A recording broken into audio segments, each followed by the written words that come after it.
Nous allons bâtir de grandes choses pour les Canadiens et Canadiennes, d'une ampleur et à une vitesse jamais vue. M. Carney est au pouvoir depuis 6 mois et il n'a pas approuvé un seul projet de l'intérêt national. C'est une bonne journée pour Churchill, c'est une bonne journée pour le Manitoba et puis pour tout le Canada. When I looked at the first 5 projects, I thought finally they get it because it's all the projects that have been difficult to build. Oui, la courte liste de projets d'intérêt national dévoilée par le premier ministre Mark Carney suscite beaucoup d'intérêt. Il y a 5 de ces projets qui sont déjà prêts à aller de l'avant dès maintenant. Les voici. On retrouve là-dedans, entre autres, des mines dans le nord de la Colombie-Britannique et en Saskatchewan, un réacteur nucléaire en Ontario, l'agrandissement du port de Montréal. Et il y a 5 autres projets un peu moins avancés qui sont en considération. On retrouve notamment le TGV qui circulera entre Québec et Windsor dans le sud de l'Ontario. L'objectif du gouvernement, c'est d'essayer d'accélérer ces grands chantiers. Avec nous pour en parler, Frédéric Boilly, professeur en sciences politiques au campus Saint-Jean de l'Université de l'Alberta. Monsieur Boilly, bonsoir. Bonsoir. Difficile de plaire à tout le monde au pays. On a entendu certaines déceptions, notamment au Nouveau-Brunswick, qui ne fait pas partie de cette courte liste. Que pensez-vous de cet exercice réalisé par le fédéral?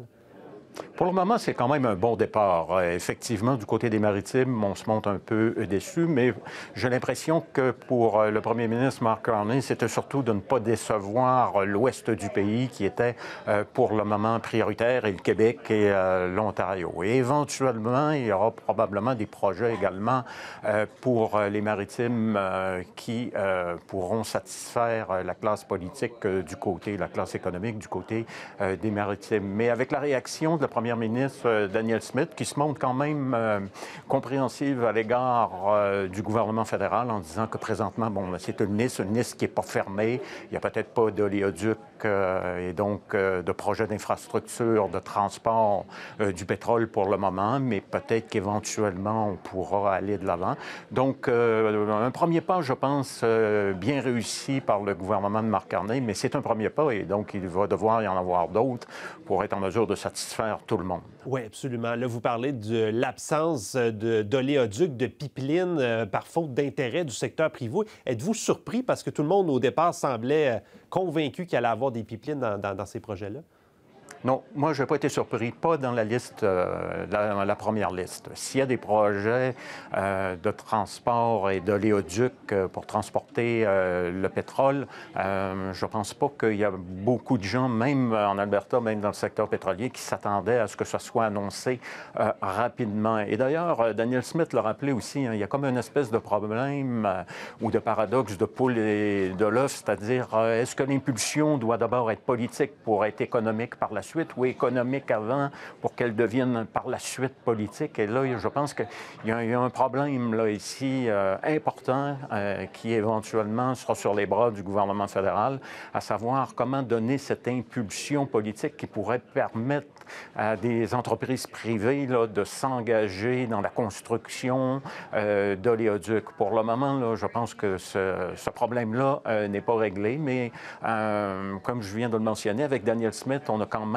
pour le moment une alliée. Peut-être que durant l'hiver, l'hiver dernier, elle s'est fait souvent critiquer comme n'étant pas une joueuse d'équipe, mais là, j'ai l'impression qu'elle veut davantage jouer en équipe, en tout cas dans un premier moment, et éventuellement, je pense qu'il va y avoir de la pression qui va être exercée par le gouvernement albertain sur le gouvernement fédéral pour faire avancer des projets d'oléoduc. Oui, exactement. Là, on sent, vous avez raison, qu'il y a un certain rapprochement entre l'Alberta et le fédéral, chose qu'on n'avait pas vue depuis de nombreuses années.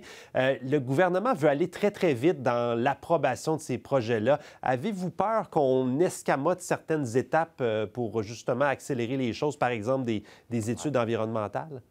Oui, c'est le risque, notamment là, avec l'agrandissement, avec le port de Montréal à Contrecœur. On le voit là qu'il y a une espèce de poisson qui pourrait être menacé. Et donc, à trop vouloir aller vite, aussi le problème que ça peut créer, c'est que ça peut susciter des oppositions et des oppositions très fortes.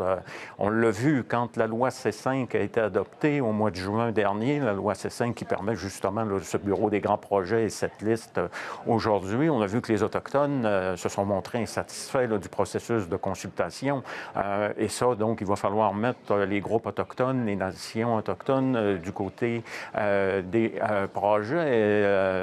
L'opposition aussi sur le flanc environnemental ne cessera pas également, même qu'on entend dire qu'à l'intérieur du Parti libéral, il y aurait certains députés qui trouvent que peut-être qu'on va trop vite en matière de construction ou en tout cas de projets d'infrastructure plutôt que de parler d'environnement. Donc ça va être un équilibre aussi à trouver pour M. Carney. La vitesse, c'est bien, mais la vitesse aussi, on peut s'enfarger et tomber tout simplement.